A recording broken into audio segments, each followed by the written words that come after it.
Free will is a fantasy. We should be glad we don't have it. I'm going to talk about the implications of radical free will and why we're much better off without it. So what is free will? In this video I'm talking specifically about a version of free will called radical free will. This is actually the traditional idea of free will. It's the idea that given the same situation and the exact same mental state, an agent could have done otherwise. It could have made a different decision. I'm going to distinguish this from a different conception of free will, which is an idea of free will that is compatible with a deterministic universe. I'm going to call this one natural will instead, to save confusion. According to natural will, we make real choices. Our choices are our own in a meaningful way, but our choices, like everything else, are caused. So it might seem like a contradiction to say that choice exists, but only one outcome. But there's only one outcome that we have the power to choose. But it's not really a contradiction, and to see that you only have to consider a computer program. For instance, a chess computer. The chess computer decides which move to take, it chooses a move, but it's never free to do otherwise. For any given situation it will make the same move. Usually when someone asks us why we did something, we can give a reason. Fred might say, I made a sandwich because I was hungry. Fred's desire to eat a peanut butter sandwich caused him to make the sandwich. His desire for a sandwich was caused by his hunger and his love for peanut butter. His hunger was caused by the sensation of an empty stomach, and the love of peanut butter was caused by memories of the sensation of the taste of peanut butter. We can keep following these causal chains, they keep on going. His desire to make a sandwich outweighed any other desire he might have had at that moment that was within his power to satisfy. If making a sandwich had not been the greatest desire he had at that moment, he wouldn't have decided to do it. In fact, he couldn't have decided to do it. So, according to radical free will, or more commonly, free will, we make decisions that are entirely independent to and unconstrained by prior causes. Decisions, according to this view, are not part of the causal chains that govern the rest of the world. Your desires, which come from your experiences, in short, everything that makes up your personality and makes it sensible to talk about you, these things have no effect on your decisions, according to free will. Even if Fred wanted to make a peanut butter sandwich more than anything in the world, and he saw no reason not to make one, the chance that he would decide to make the sandwich was no more likely than any other decision his free will might have chosen at that point.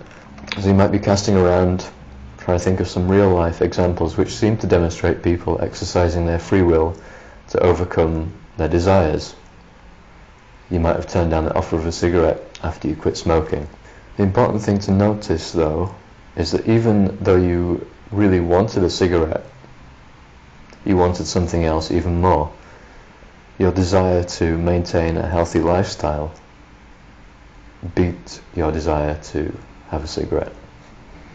Or perhaps you're thinking about the peanut butter sandwich situation, trying to imagine really wanting a peanut butter sandwich but not doing anything about it, or doing something completely unrelated to sandwiches. Perhaps you can imagine a situation like that. Maybe you decided that laying on the sofa was so comfortable that you didn't want to leave, or you wanted to demonstrate that you don't follow your desires, but since that's a desire in itself, it would be self-defeating, of course. The point is, the only time you'll decide against making the sandwich is when an even stronger desire has beaten that one. Free will would mean that we couldn't account for our decisions, because decisions completely divorced from causality, uncaused decisions, would leave us with no idea why we chose any particular course of action. In fact, it would be meaningless to talk about why someone did something. If free will was true, and we asked Fred why he had made a sandwich, apart from that being an illegitimate question, he wouldn't be able to answer it. The best he might be able to do would be, my free will made me do it. Of course, he might have been hungry at the same time, but in that case it would have been just a coincidence that his free will had made him make the sandwich.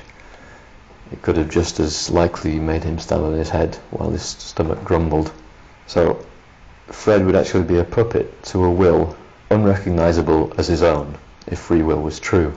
Free will seeks to establish absolute agency, but achieves the exact opposite. As a balance to the mistaken intuition that we could have done otherwise, there are already examples in our lives which seem to indicate that we already believe free will isn't true. For instance, we try to persuade others of our point of view. But if the person we're talking to was possessed of a free will, there'd be no point. His decisions in the future would be completely insulated from memory of any discussion you might have had with him, no matter how persuasively you'd argued. His free will would be generating decisions out of nothing, entirely independently of his memory and experience. So natural will, the kind of limited free will allowed by self-determinism, allows us to exert an influence on our world and to act according to our own reasons and based on our own desires. It's the only framework in which we can meaningfully think about ownership of our actions. Of course, our desires, and thus our will, according to this view, are caused, and we can never do otherwise. But if we have control and can make meaningful decisions, why would we want to do otherwise?